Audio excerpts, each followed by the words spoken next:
Hello students, welcome to Music Lessons with Mrs. Morris. Now if you're in my class, you are probably watching this video because it's time for you to put on your composer cap and learn how to write music notation from the medieval era.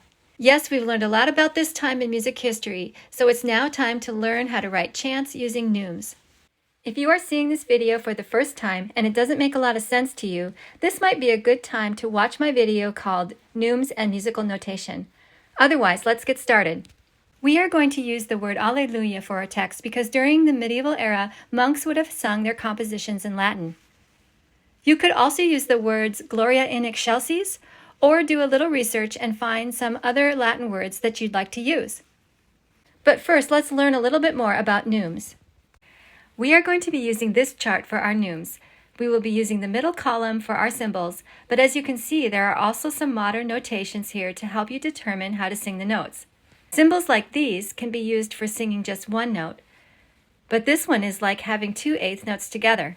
You can also see symbols for playing several notes, and you will understand this more clearly when we start our composition.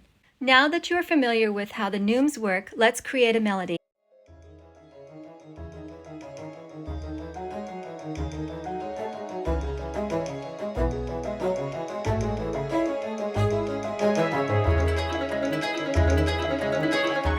Here's the rough draft of my composition, and as you can see, I've used several of the symbols that were on the chart.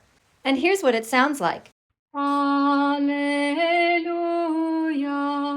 Alleluia.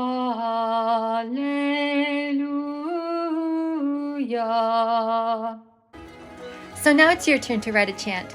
And if you have any questions, just ask your teacher or leave a question in the comment box below.